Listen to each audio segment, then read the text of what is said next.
हमारे पूरी दुनिया में एक ऐसी फैमिली है जो केवल एक आध नेशंस नहीं माना जाता है, वो पूरी दुनिया को चलाती है एक फैमिली।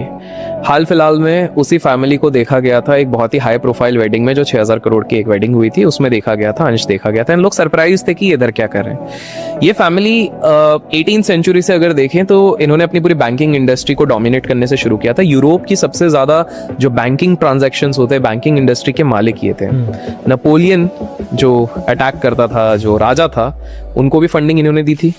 अच्छा, या एग्जैक्टली इनके ये फैमिली इतनी ज्यादा पावरफुल है, मतलब आप खुद मतलब इनके एक होता है कि कुछ लोगों के नेटवर्थ को आप कैलकुलेट कर सकते हो, और ये ऐसी फैमिली जिसके नेटवर्थ को आप कैलकुलेट भी नहीं कर सकते हो, बिकॉज $1 ट्रिलियन भी शायद कम होती है। सो ये फैमिली ऐसी है कि इनके पास सबसे बढ़िया ये चीज ऐसी रहती थी कि लेट्स से दो देशों के बीच में अगर युद्ध हो रहा है तो वो एक देश को पहले वेपन सप्लाई करेंगे, दूसरे को भी देंगे।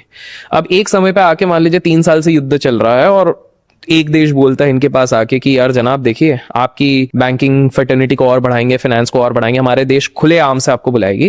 तो ये क्या करेगी, ये दूसरे देश को बोलेगी चलो अब समझौता कर लो और खत्म करो। दूसरे देश अगर नहीं मानेंगे तो ये एक दूसरा गेम चलेंगे, क्योंकि इनका हर चीज में सप्लाई चेन पे इनका हाथ है। फूड सप्लाई से लेके वेपन सप्लाई से लेके ये सीधे उधर बंद कर देगी। आपकी आर्मी 7 दिन चलेगी, 10 दिन चलेगी, 15 दिन भूख से मरने लग जाएगी। जब खाना ही रोक दोगे आप, वेपन सप्लाई रोक दोगे, तो स्वाभाविक सी बात है कि आपकी आर्मी तो हारने वाली है। तो इस तरह से ये डिक्टेट करती थी। आपको जान के हैरानी होगी कि जो इतनी शक्तिशाली फैमिली है हमारे देश में, जब इंडियन रेलवेज का बहुत प्रचलन जब स्टार्टिंग में चल रहा था, जब ट्रैक्स बनने शुरू हुए थे, उसकी फंडिंग भी एक बहुत सब्सटैंशियल पार्ट यहां से हुई थी। अच्छा, हाँ, मतलब they had held on to shares of Indian Railways at one point of time. और इतना ही नहीं, ऐसा माना जाता है कि ये फैमिली इतनी पावरफुल है कि हमारे देश पे जब ईस्ट इंडिया कंपनी राज कर रही थी, रूल कर रही थी, उस समय पे इन लोगों ने उनके साथ मिलके काफी सारे गेम प्लान्स बनाए थे।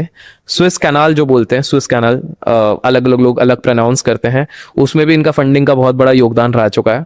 एंड ये इतनी पावरफुल थी कि across the globe, it's not just banking, it's not just investments, it's not just advisory, हर चीज पे इनका कंट्रोल है। मतलब ऐसा कहेंगे कि भाई आम इंसान कहीं से चल रहा है और वो कोई भी प्रोडक्ट सर्विस किसी जगह पे जा रहा है, वहां पे कहीं ना कहीं इनकी नजर है। इतनी पावरफुल फैमिली है रॉथस्चाइल्ड्स।